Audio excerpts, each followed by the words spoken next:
Someday I wish upon a star, wake up where the clouds are far behind me, and breakfast with Bob and Dave Scott.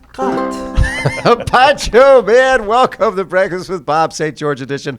My name is Bob Abbott. We're brought to you by Master Spa, Zions Bank, Quintana Roo Forum, Smart Swim Goggles, Clash Endurance, Premium Plus Sports, and of course, our Challenged Athletes Foundation.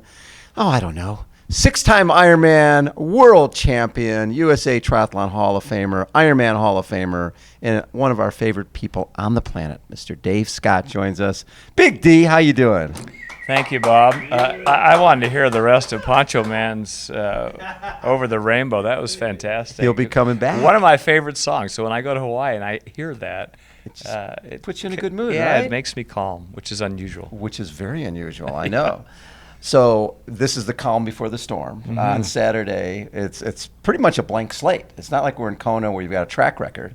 This is a 7,500 feet of climbing on the bike, and the run has 1,500 feet of climbing, and the swim could be victory at sea if the wind is up. How do you look at this in terms of the challenge these athletes are facing? I think the biggest obstacle is maybe threefold. First, it's an early season Ironman, yeah, and it's a world championship. So we've got people coming from, around the world, and rightfully so. The second thing is that the bike course is deceptive, and the first part of it has kind of a long grade. And I think when people get out, they're anxious to get going, but it's a false flat. Right. I mean, we know that it has 7,500 feet of climbing. So when they get to the real climb, I think that's easier to monitor. But the outset, they need to be careful.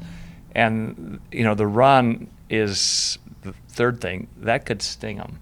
Big time. Big time, yeah. And, today we're looking at wind. We don't know.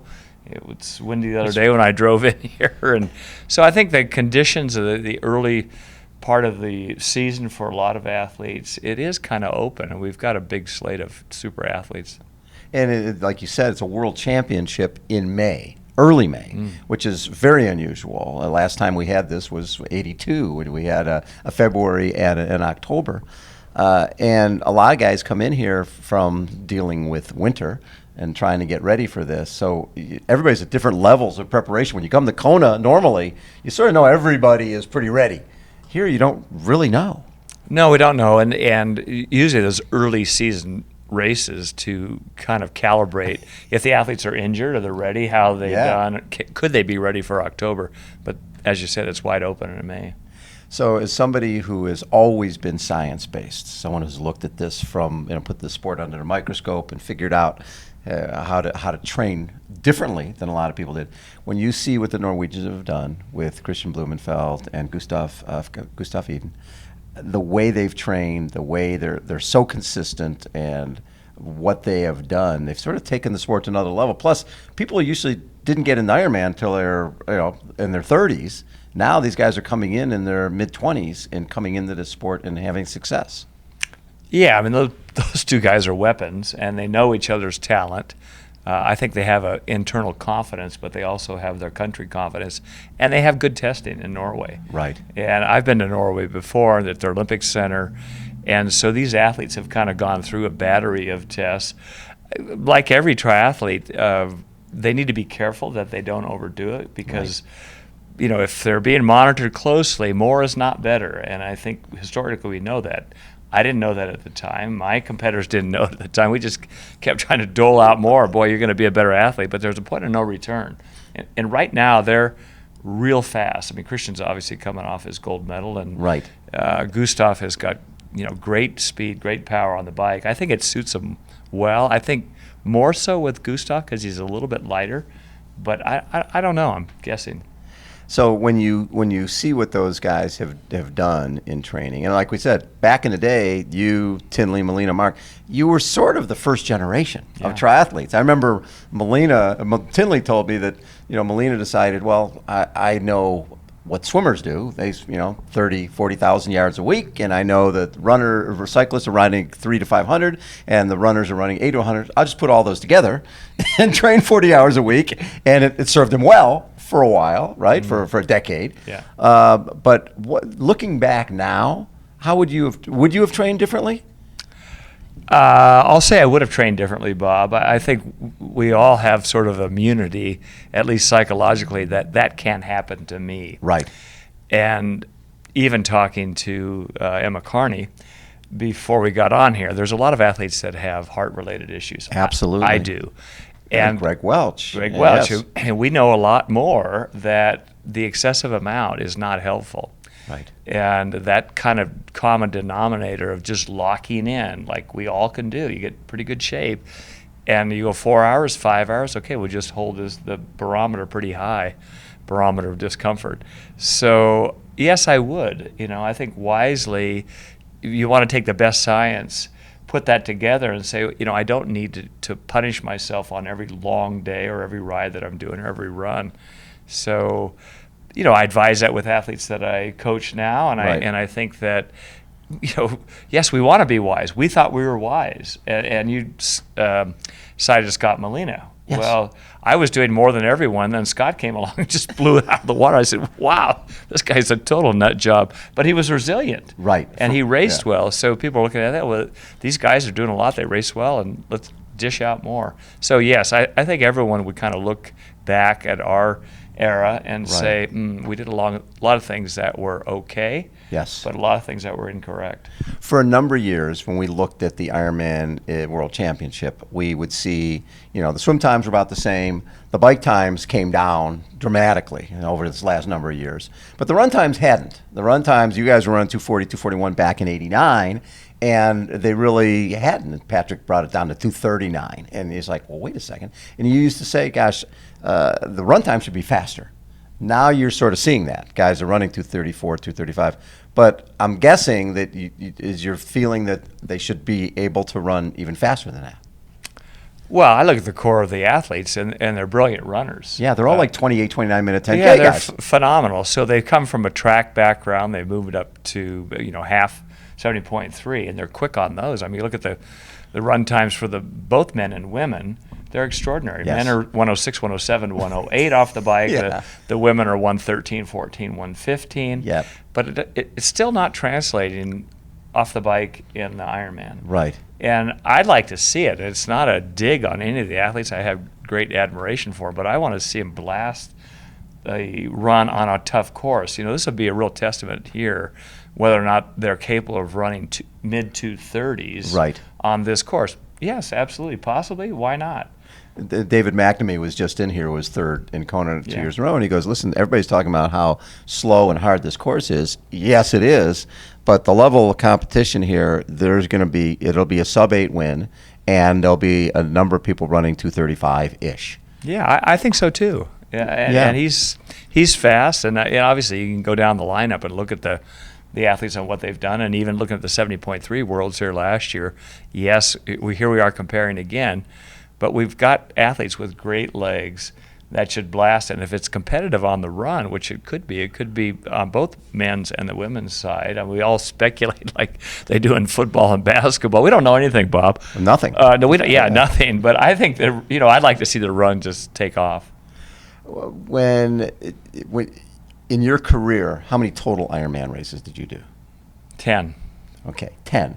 I was talking to a woman yesterday who's doing 6 this year, right? And my concern is, one, besides just the obvious burnout factor, is when you talk about heart issues and things like that, that dehydration and everything these folks are doing, it's almost like our folks had heart issues and they weren't doing that many Ironmans. Now what do we see potentially for the future? I'm a little concerned. Well, I obviously the race is. I've actually done 12, Bob. That's right. That question. I did 12. I did a couple. You did Japan. I did in remember Japan. Yeah, I lost 801. count. It's hard. Yeah. And my number's pretty small. I think the athletes that are doing a lot of Ironman races, it's not the race itself. If you come to the race tapered, rested, Right. you get clobbered that day, and that physiologically, is it good for you? Probably not. But it's really what precedes all of that in training, which we were just talking about. Right. I think it's not a good idea for the athletes that are fast, running 11 hours or faster, and they're doing multiple Ironmans in a year.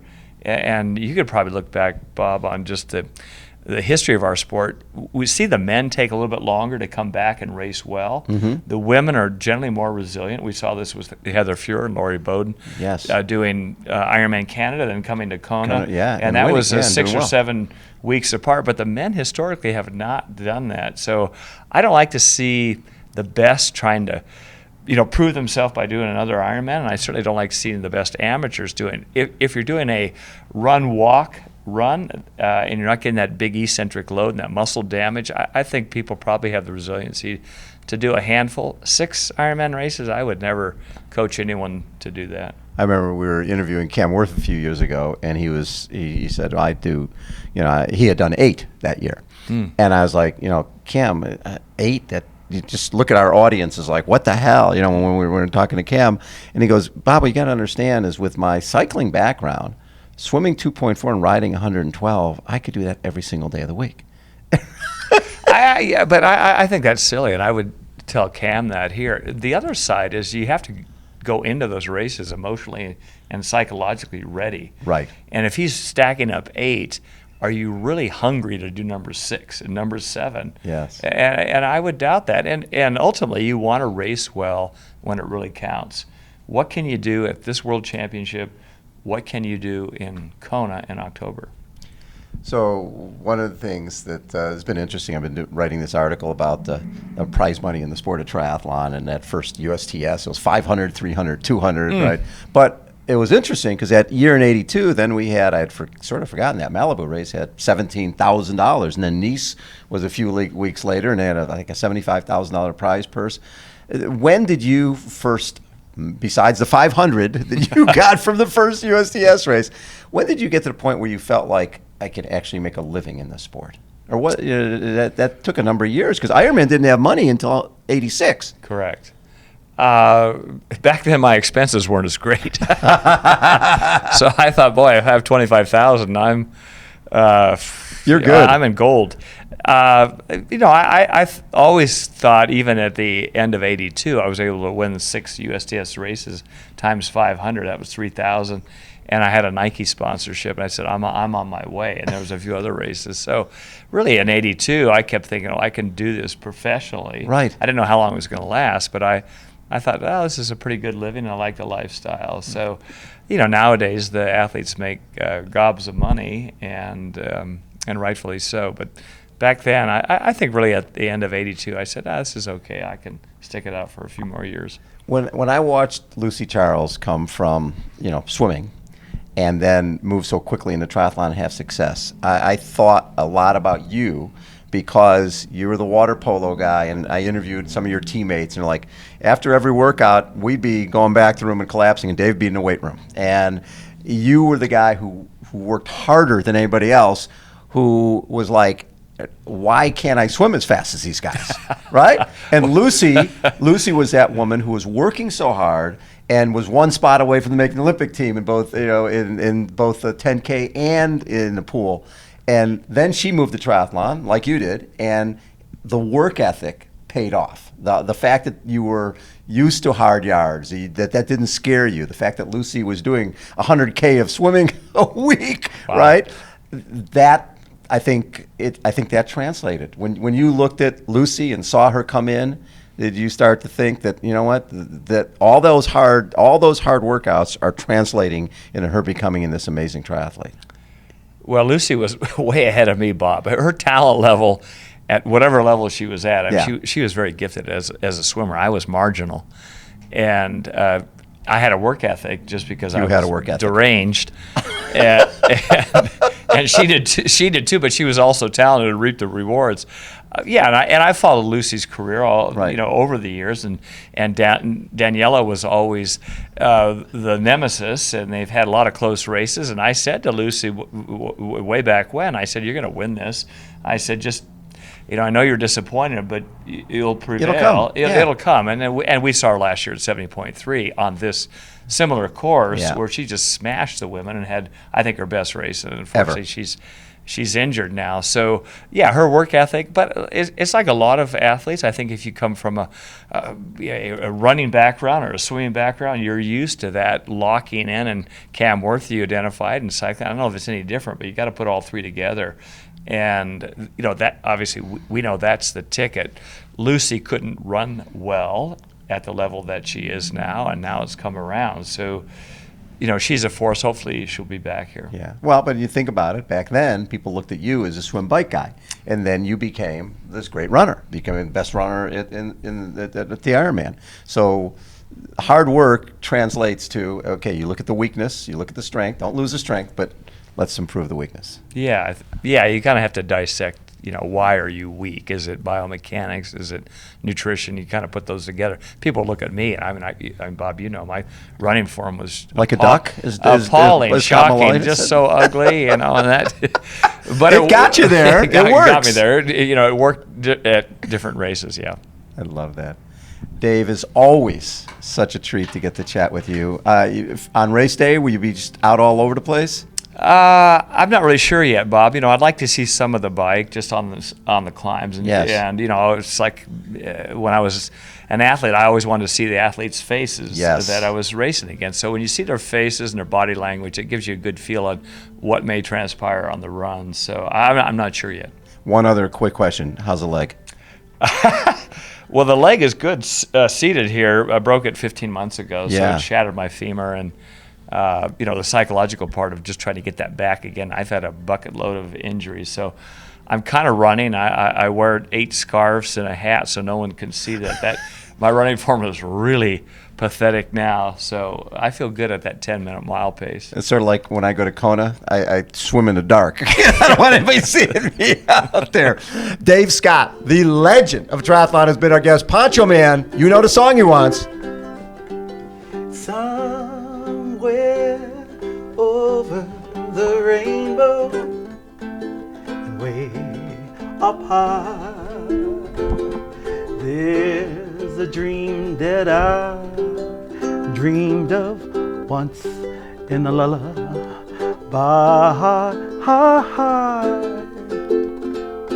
And breakfast with Bob.